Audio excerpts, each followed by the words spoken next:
Okay, this is my new book. It's called Prevent and Reverse Atrial Fibrillation by me, Pete Rogers. The picture on the cover is from Thomas Cole, Course of Empire, and it shows the consummation, the pinnacle of the empire, where everything is magnificent, the golden age, if you will.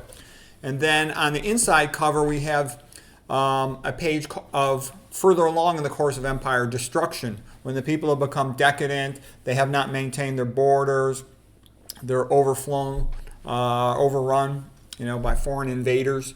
And the cover is showing your heart when it's in normal sinus rhythm and functioning well. This is your heart in atrial fibrillation. Atrial fibrillation is a very serious disease. 15% of people over 65, they're dead within a month. And 50% are dead if they're over 65 at time of diagnosis within a year.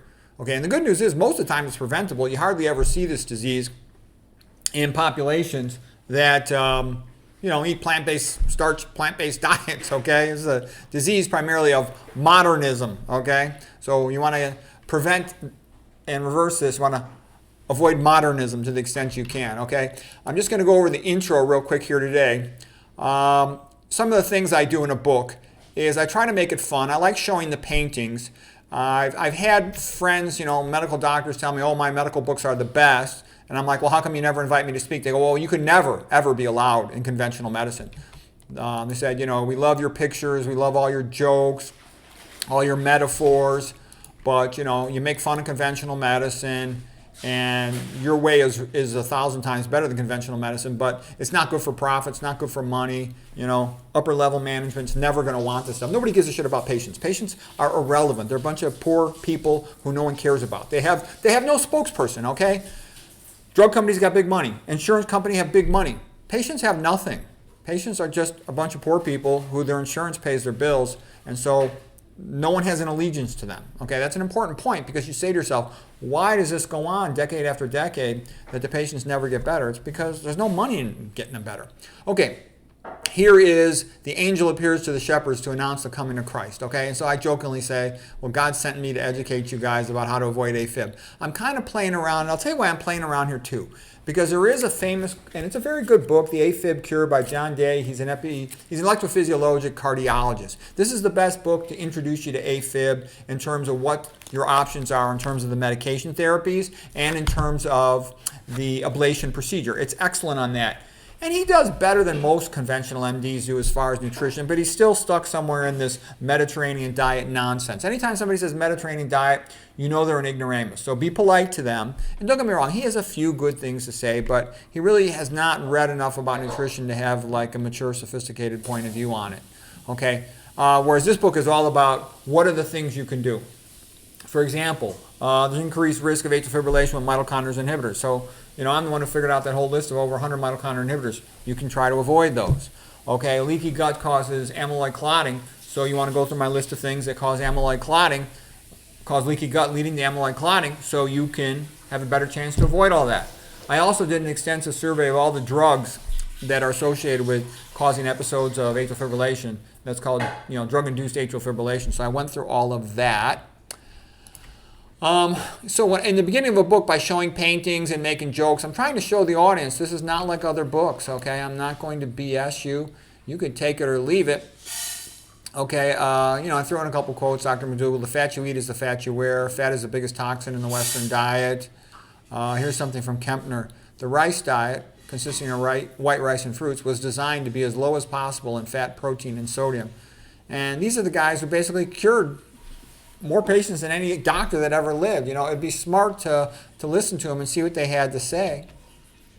Okay, here's Nathan. Here's Nathan Pritikin. It is impossible to be too low in fat or in protein with any individually chosen plant-based diet. Fat is bad. Okay, then I got a little picture here of like King Arthur in the Round Table, and it's sort of like Dr. McDougall in the Round Table. Okay, and these are all the people who stuck with the truth, because it's the low-fat, plant-based diets that really have cured all these patients. And that's what the literature supports. In the modern world, the big corporations are pouring all this money into the high-fat, phony perspective on medicine, that everybody needs all this fat stuff. Nuts, seeds, flax, soy, avocado. I personally think that's all a bunch of nonsense. So I'm just letting you know this is what I see as the true thing of nutrition. I think all the literature supports that, rather than the modern corporate paid for stuff. Okay, just so you know that. Okay, and I show a bunch of the people who've been involved in that and who are the real pioneers in understanding vascular disease, because atherosclerosis is a major cause of atrial fibrillation, ischemia of the heart. Okay, and this is how you prevent it. And also hypertension. Hypertension and diabetes are the gateway diseases to atherosclerosis. Okay, and then there's the mitochondrial inhibitors that decrease the heart's ability to produce energy. Here's the table of contents of the book, and you can see, I've got 10 different chapters to go into a lot more detail than what you're using. I'll start out with some FAQs, frequently asked questions. Then I go through this leaky gut amyloid clotting, because most people don't know about it. Doctors don't know that. You could go up to an infectious disease doctor, and I've never met one in my life that understands that or knows anything about it. They're incredibly ignorant, and they give you this look. I like the infectious disease docs. They'll come by and talk to me, ask me to go over films with them. But you talk to them, and at first they have you a condescending look like, oh, they know infectious disease. Who are you to ask them a question about infectious disease? But you start asking them, you go, what do you think about dormant bacteria? What do you think about amyloid clotting? What do you think about the LPS mechanism of inducing secondary protein structure and fibrinogen to produce amyloid clots? They'll look at you. They have no idea. They don't know Douglas Kell. They don't know Atherese Prejoris. They really haven't read anything except their own little narrow, stupid textbooks. Okay, cardiologists don't know this. You won't meet an internist who knows. This is important basic stuff. It's really common. It's not just even leaky gut. It's also iron overload. It's also estrogen overload. Okay, it's important to know about. I think that's a major mechanism of microvascular angina. Microvascular angina is like coronary syndrome X. It's also called, like ANOVA. It's like you have cardiac angina with non-obstructed coronary arteries at cath. So clean epicardial coronaries at cath. I go through all the mitochondrial inhibitors, over 100 of them. There's about 100 causes of drug-induced atrial fibrillation. CHF, I'll go through CHF and the plant-based cures for that. And then a lot of this other stuff, we talked about it before. And that's pretty much the main deal.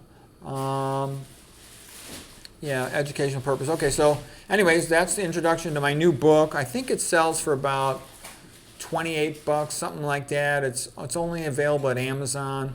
So if you want to learn about AFib, I think you'd be amazed. There's nothing like it. I wouldn't have wrote it. It's actually one of my content, most dense books. A little more difficult than my other books.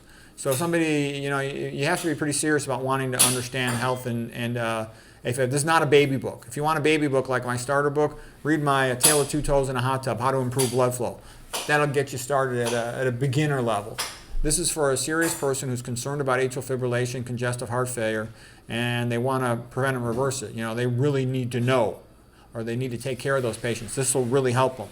You'll find it's the best book out there for this component of AFib. Like I said, for the medications themselves and the procedures, the antiarrhythmics, then you want to go to the electrophysiologist like John Day. So anyways, I hope you found it helpful.